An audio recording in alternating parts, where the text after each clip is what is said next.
everybody, Civic fan here from Mustang Weekly Update number 12 on this Friday.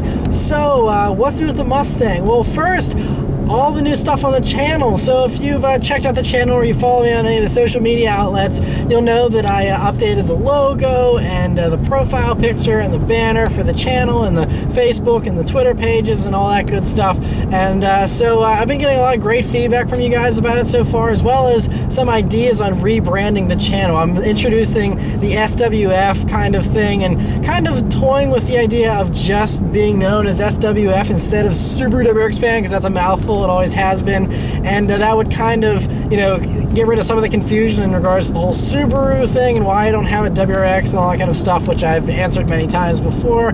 And so yeah, still toying with the ideas, not sure what I want to do yet, but great to always have your feedback. And all of you here on YouTube, let me know about how, you know, what do you think about the channel, you know, restyle that I did with, you know, the banner and the profile pic. Always interested in hearing your thoughts. So yeah, as far as the Mustang, what's new? I've been around 6,600 miles so far, and still going well. I have a few little updated impressions. The first thing is a question that I'm going to answer about last week's update. Whenever people were asking, you know, with my long road trip to Detroit and back, how did my gas mileage do? And on the way up with the snowstorm and everything, I actually averaged 29 miles per gallon. Now, it was probably because I was going slower than, you know, normal for highway conditions and things like that, but I was getting 29. On the way back, I averaged about 28, which I was slightly disappointed in, because this car should be able to get 30 or, you know, even a little bit over 30 on the highway. I don't know if it's because of the way I was driving, maybe a little too quickly or something. I'm not sure, although it wasn't going super fast, so I feel like I should have been able to get pretty good gas mileage. I mean, 28 is not bad for a Mustang, but kind of was hoping for a little bit more. I think it might be, again, because of the winter gas. I'm hoping in the spring and summer when I do some road trips that I'll have some better fuel economy then. Another thing to update you guys on is these snow tires. The more that I drive on them, you know, the more I have more of an opinion about them. So they're the Goodyear Ultra Grip Ice WRTs in the 225 width size here, the stock, or 235, sorry, for the Mustang, stock Mustang size. And they're really good in the snow, but in the dry and especially in the wet, whenever it's just wet roads like rain or even just, you know, wet roads from snow and things, they're actually, it's like they're really slippery. There was one time I had to brake quickly and I actually just slid. It wasn't dramatic or anything, but I did slide there for a good bit. And even whenever I'm accelerating, I mean, obviously this car isn't slow, so it has a lot of power, and so putting the power down is a real challenge for these tires. Anytime I'm accelerating when the roads are slightly wet, I always get wheel spin. You never put the power down cleanly normally with full throttle applications, which is fun, but you know, it's just like, you know, I don't know why the tires can't grip. But yeah, I know, you know, the Dunlop Winter Sport M3s they had in the BRZ, I mean, of course the BRZ only had 200 horsepower and 150 pounds-feet of torque, but you know, the BRZ did not have trouble putting the power down with the snow tires on, even in the wet. So it's probably just a power thing, you know. I mean, I have double the torque, and, you know, I have a bunch more horsepower in this car, so that's probably the reason why I was having trouble putting the power down. But I'd be real curious to see, you know, once these snow tires are all worn out, you know, how a different set of snow tires would do.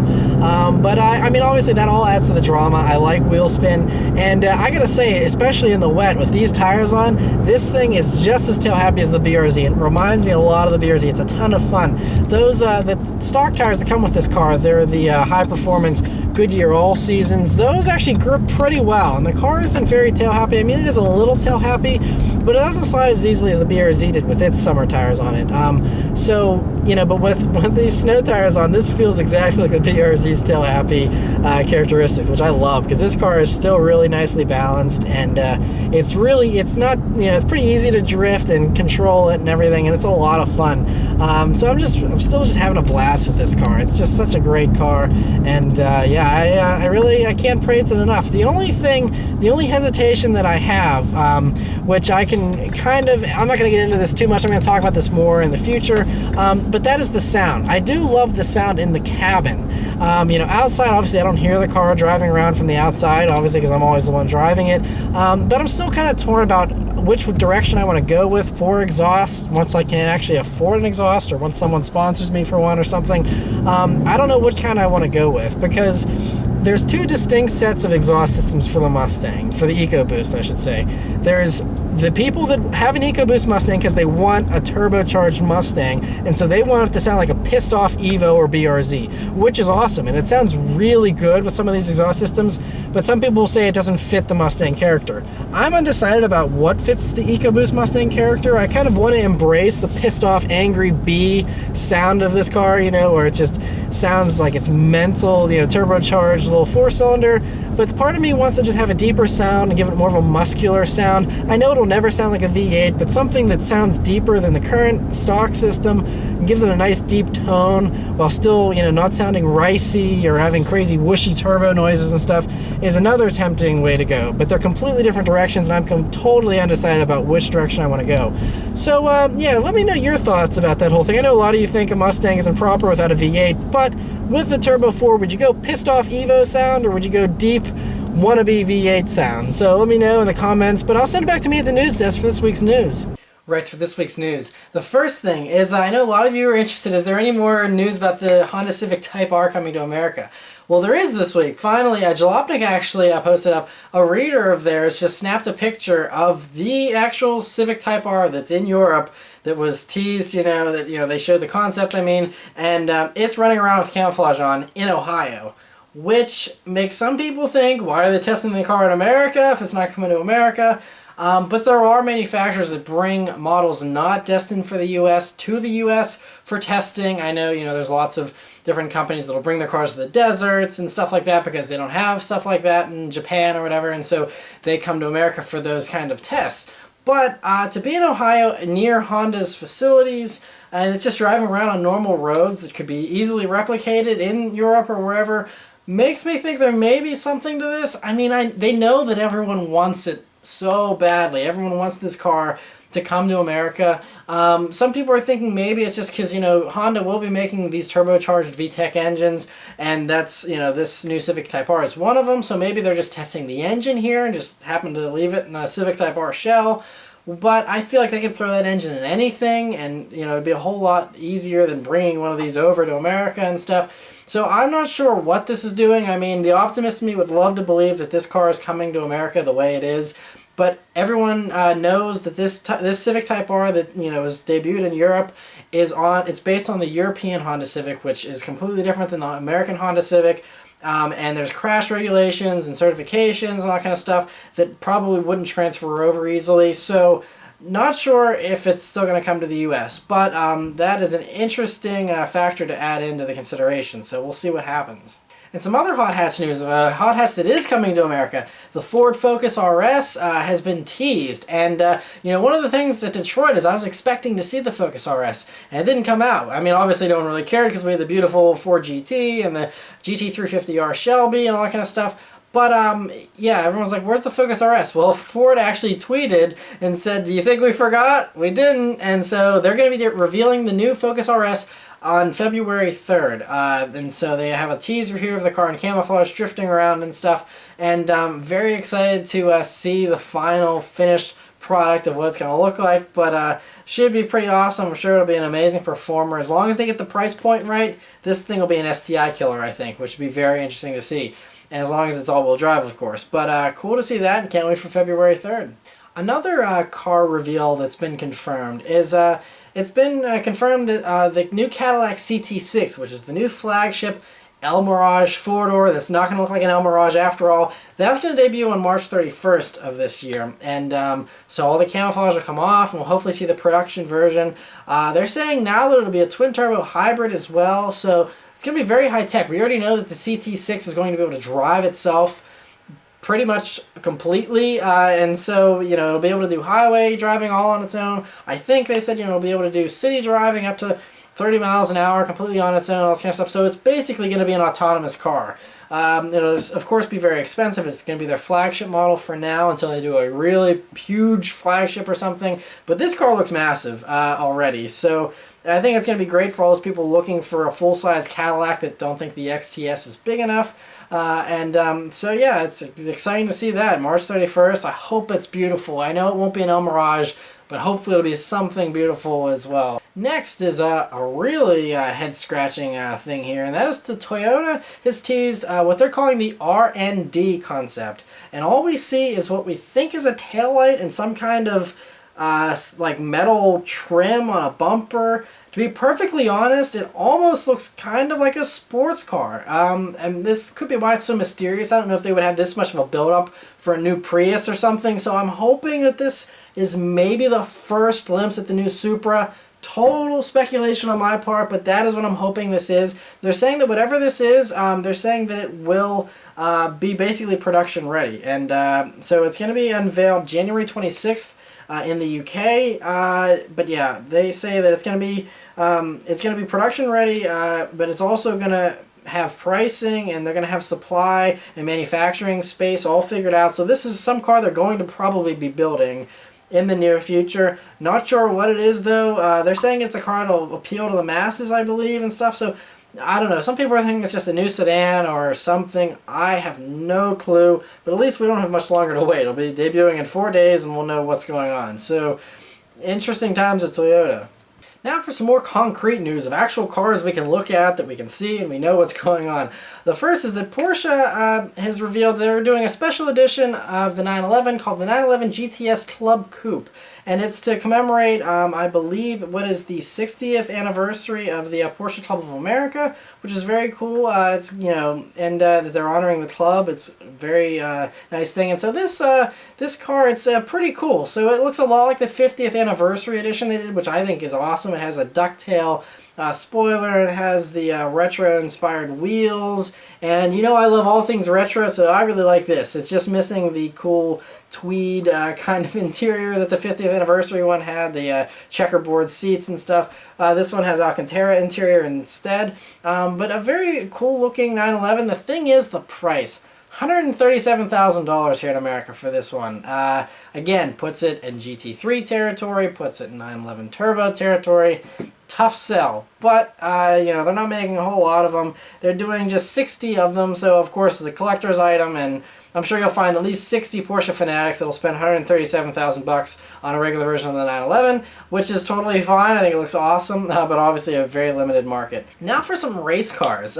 First is Lamborghini has unveiled the Huracan GT3 race car, which looks like some kind of angry, like, praying mantis with its front like jaw that it has. It's really quite unique and very insect like front bumper there. It looks a lot like some kind of angry insect, especially in green. And you know, it looks like it's a handful to drive too, based on the little teaser video that Lamborghini posted up. But very cool looking, of course, and it's rear wheel drive, same engine, but this thing's only 2,700 pounds. So it's pretty impressive, you know, car. So of course it's only a race car, not street legal, but very cool to see that. Other race car news is, you know how McLaren's working on a GTR track-only version of the P1, kind of similar to the FXX Ferraris and stuff like that. Anyway, they also said they're working on a similar GTR program for the 650S, for an only race car version of the 650S. That would not be a road legal car, but would be optimized for the streets. For those that aren't rich enough to own a P1 GTR, however much that's going to cost, you can, you know, probably have one of these 650S GTRs for a quarter of the price or something like that, half the price maybe. But very cool to see that they're also, you know, including those that aren't the hyper rich people, and, you know, the very rich people that can afford 650Ss. They can also have their fun at the racetrack with their GTR spec'd out 650Ss. So very cool to see that. Next is some very exciting news from Land Rover and Jaguar. So it's not official, but there's speculation here that, you know, with all these, you know, Audi has the SQ5, and BMW is going to be offering M versions probably of the X4, and obviously they already have the X6, and you know, Mercedes is going to be doing AMG versions probably of the GLC, and, you know, their SUV that looks like a coupe, but it's still an SUV kind of deal. And so Land Rover, they're planning, obviously, you know how they have the SVR division, and they have the Range Rover SVR already that'll be coming out here soon with, I think, 575 horsepower, and it's insane. Anyway, they're thinking about doing a performance version of the Discovery and also one of the Evoque, or one or the other. I'd say the Evoque, because the Evoque is in much desperate need of more power. I still think it looks spectacular, even though now they're 3 or 4 years old on the design. I think it still looks amazing. And throwing a V8 and an Evoque would be sick. And so hopefully they do that and do an Evoque SVR. That's my hopes. But you know how they said that since Land Rover and Jaguar are owned by the same people, they will probably be doing SVR versions of Jags now instead of just doing the Rs. The SVR will be a step above. And in that mindset, they said that the next car to get the SVR treatment will probably be the F-Type. So, for those of you that are insane and think that 550 horsepower in the standard F-Type R is not enough, well now, apparently there will be an SVR version. This is speculation, nothing confirmed yet, but it's not too far-fetched in my opinion. So they're saying that the SVR model would slot above the measly 550 horsepower R model, so we're guessing, I don't know, 600, 625 horsepower maybe for this SVR model, and it would be absolutely mental. I mean, maybe it'll be a slight increase, you know, maybe they'll just do the motor from the Project 7 F-Type, it's 575 horsepower, so 25 bump. Maybe they'll throw that in this and call it the SVR. But knowing Jaguar, they're not skimpy when it comes to adding performance, so I think they're just, I don't know, we'll see like it'll be a Hellcat competitor or something, 700 horsepower in an SVR F-Type. Honestly, I don't know what to expect from Jag anymore. They just keep blowing my mind all the time, so I don't even want to, you know, try and come up with what they'll end up doing, but very exciting to see that. So more variants of the F-Type, the better. So exciting with that, and more exciting news. This is again a rumor, so nothing to bank on just yet, but there's word that Mercedes-AMG is planning a hybrid hypercar. Because AMG, you know, they're their own kind of company now. They exclusively developed the SLS AMG all on their own. They did the AMG GT all on their own, and, you know, the Mercedes kind of just attaches their name and their parts to it. But AMG is the one making those two sports cars. And maybe they have a little bit of free time, and they said, hey, you know what, let's do a hybrid hypercar. So obviously they see the 918 selling out immediately. They see the P1 selling out immediately, and the LaFerrari. Apparently people can't get enough of hypercars. Everyone has, you know, $3 million to spend on cars, and all the ones that are available are now sold out. So maybe Mercedes can come in and say, hey, all of you that couldn't get a P1, a LaFerrari, or a 918, come buy the Mercedes hypercar. I think that's kind of the market they're kind of looking at here, and not sure, you know, what it would even be. Again, this is very early on. I mean, they're saying it could be 650 to 700 horsepower from, you know, a twin-turbo V8 that Mercedes makes, or even the V12 from the S65 AMG, something like that. And, you know, then have a hybrid system on top of it, and you can imagine easily 1,000 horsepower, you know, no problem whatsoever. I mean, there's people that tune SL65 AMGs and stuff and get over 1,000 pounds-feet of torque and stuff. So, I mean, very easy to see them doing a hypercar. I think Mercedes has the chops to be right up there with the best, and so I'm excited to see that come to fruition, hopefully, in the future. And while we're talking about Mercedes AMG GTs, they said that there's a leaked dealer document. So this isn't 100% confirmed, but according to this document, the Mercedes AMG GTS, which is the faster version, the S, that'll be $129,900. Which is a lot less than an SLS AMG. So, I mean, it's not cheap, obviously, and that's no 911 fighter either. That's 911 GT3 money. But, you know, $130,000 to me sounds like a pretty good value for what you're getting here. And that actually puts it, you know, right under an NSX, because the new Acura NSX, they're saying 150 grand or so. So it'll be 20,000 less.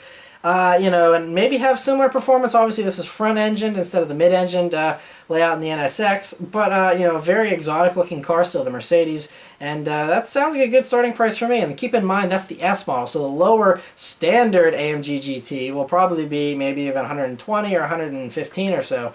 So, very cool to see that, and still miss the gull-wing doors, though. Another Mercedes that got priced this week as well is the Mercedes Maybach S600. So, you know, the old Maybachs were like 600 grand and pretty crazy. But, you know, since now the Maybach has kind of moved downstream a little bit and it's just like a trim level for the Mercedes S-Class, this one's a lot cheaper. So the brand new S600 Maybach edition will only be $190,000 roughly, which is pretty cheap actually, especially when you consider how much a Bentley Mulsanne or a Continental Flying Spur, those kind of cars, You know, that's actually kind of undercutting those. And I think, I mean, it's a Maybach, and I know that name used to carry a lot of clout. Now, being less than 200,000 is not quite as prestigious, but still, I sat in the new Maybach at Detroit. Now, I'll eventually upload a video here of my little tour that I did of it. You know, it's very short, but I got to sit in it. It's extremely nice. For $190,000, I mean, I guess it should be,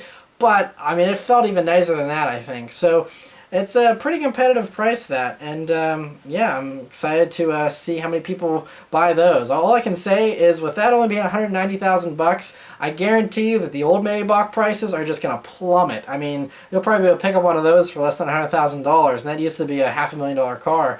So pretty crazy to see that. And the last thing is, while we're talking about all this Maybach stuff, there's a report here, again, nothing confirmed, but more speculation, saying that Mercedes is considering an E-Class Maybach. So since the Maybach is just a trim level now, that means it can spread all over the place.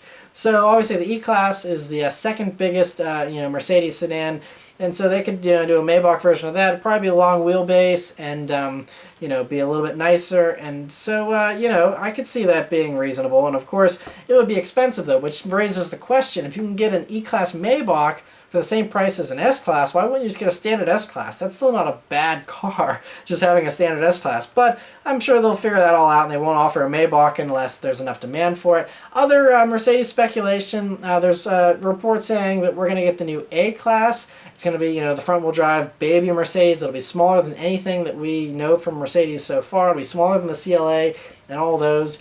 Which, it kind of is a little risky with Mercedes. I know in Europe they're not as prestigious and they're used as taxi cabs and delivery trucks, but here in America, Mercedes is still pretty prestigious. So having a little front-wheel drive Mercedes that's 20 grand is kind of dangerous. I mean, the CLA is already 30,000 bucks starting price, and it's pretty small as it is. I don't know how many people are going to want a Mercedes that's smaller than a CLA. I know a lot of people already complained about how small the CLA is. So it'll be interesting to see how that all works out. But yeah, I mean, it's interesting stuff at Mercedes. They got lots that they're working on, obviously, as you can see. But yeah, so that's it for all the news this week, guys. I'll send back to me in the car. All right, so I'll leave you guys with a nice little acceleration here, like I always do. And here we go again. The roads are a little bit wet here, and it slid all through first and second. It even got a little bit hairy there, and then it keeps going. I mean, one thing I gotta credit this traction control system in this car, it really picks up stuff immediately and corrects it, so you're always going straight. It's not like it's too much of a handful. The car kind of helps you out there whenever you have everything turned on. So, I gotta credit this car's traction control system. It does fantastic in the snow. It does fantastic even in the dry and the wet and everything. Very intelligent traction control system in this car. Very impressed with that. So anyway, yeah, thanks for watching, guys. I'll see you next week. Take care.